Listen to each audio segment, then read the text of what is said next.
밤마다 모여드는 사람들. 제가 본 광경은 충격적이었습니다. 여러분, 평화롭고 조용한 마을에 이사 왔다고 상상해보세요. 그런데 매일 밤, 온 마을 사람들이 어둠 속에서 한 집으로 모여든다면 어떻겠습니까? 저는 그 비밀을 직접 보았습니다. 그리고 그 순간 깨달았습니다. 저는 번잡한 도시 생활에 지쳐 아내와 함께 작은 시골 마을로 이사 왔습니다. 공기 맑고 사람들 인심도 좋고 마치 드라마 속 배경 같았죠. 이웃들은 따뜻하게 인사했고 장터에서는 서로 물건을 나누기도 했습니다. 여보, 여기라면 정말 새 출발할 수 있겠어? 그렇게 저는 안심했지만 그 행복은 오래가지 않았습니다. 이상한 건 밤이 되면 시작됐습니다. 대부분 불이 꺼져야 할 시간에 오히려 마을 사람들은 하나 둘 골목길로 나섰습니다. 다들 무표정한 얼굴로 같은 방향으로 걸어갔습니다. 호기심에 물어봤습니다. 어디 가시는 길이에요? 하지만 돌아오는 대답은 늘 같았습니다. 그냥 모임이죠. 별거 아니에요. 그들의 눈빛은 차갑고 마치 묻지 말라는 경고 같았습니다.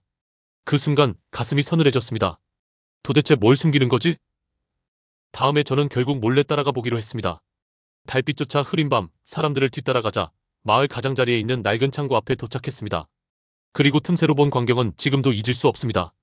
수십 명의 주민들이 모두 무릎 꿇고 벽에 걸린 낡은 사진을 향해 기도하고 있었습니다. 그 사진 속 인물은 바로 수십 년 전 사고로 죽었다던 옛 이장이었습니다. 그러고 보니 문득 현 이장이 생각났습니다. 마을의 중심에는 언제나 현 이장이 있었습니다. 아이의 학교 문제, 노인의 병원 문제, 심지어 결혼식과 장례식까지 모두가 이장님 덕분에 산다 말할 만큼 그는 존경받는 어른이었죠. 하지만 제 눈에는 그의 눈빛 깊은 곳에 늘 지워지지 않는 그림자가 도사리는 듯 보였습니다. 그가 아무리 웃어도 그 그림자는 사라지지 않았습니다. 숨이 막혔습니다.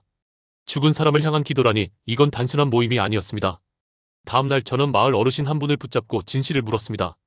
처음엔 완강히 부인했지만 나중에는 체념한 듯 결국 입을 열었습니다. 그때는 우리가 잘못했어. 알고 보니 그 이장은 개발 이익을 혼자 차지하려 했고 주민들의 반대에도 불구하고 땅을 팔아 넘기려 했습니다.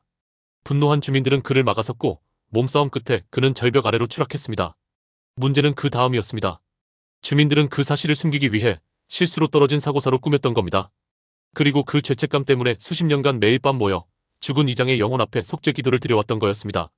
하지만 이야기는 여기서 끝이 아니었습니다. 자료를 더 뒤져보니 그 사고 당일 이장이 추락한 순간을 일부러 손을 뗀 사람이 있었습니다. 바로 지금의 마을 이장이었습니다. 모든 흔적은 하나로 모였습니다. 바로 현재의 이장. 사람들은 놀랐습니다. 마을을 위해 헌신하던 사람이 사실은 가장 큰 비밀을 숨긴 장본인이었다니. 그리고 밝혀진 진실은 그가 평생 쌓아온 선행이 결코 선의가 아닌 자신의 죄를 덮기 위한 가짜 선행이었다는 사실이었습니다. 사고처럼 위장된 죽음은 사실 권력을 노린 계획된 살인이었던 겁니다. 즉 마을 사람들은 죄책감에 시달려 속죄의식을 이어갔지만 정작 가장 큰 죄를 지은 자는 오히려 그 위에서 권력을 누리고 있었던 겁니다. 저는 갈등했습니다. 이 사실을 세상에 알릴까 아니면 그냥 모른 척할까? 하지만 양심이 허락하지 않았습니다. 증거를 모아 경찰에 제보했습니다. 그리고 며칠 뒤 수십 년간 마을을 쥐락펴락하던 현 이장은 결국 체포되었습니다. 현 이장은 결국 마을 사람들 앞에서 무너졌습니다. 그가 지켜내려 했던 땅은 사실 누구도 탐하지 않았습니다. 끝까지 감추려 했던 건 땅이 아니라 친구를 희생시킨 자신의 죄. 그리고 아이러니하게도 그가 숨기려 했던 그 죄가 결국 그의 삶을 무너뜨린 인과응보가 되었습니다. 그 순간 주민들은 무너져 울음을 터뜨렸습니다. 속죄가 끝났음을 알았기 때문입니다. 저는 그날 이후 깨달았습니다. 아무리 은폐해도 죄는 반드시 드러난다. 그리고 억울하게 숨져간 이장의 영혼은 결국 진실을 드러내게 했습니다. 조용한 마을의 고요함은 사실 죄의 속삭임이었습니다.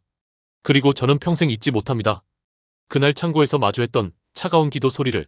이 영상 좋았다면 구독과 좋아요로 응원해주세요.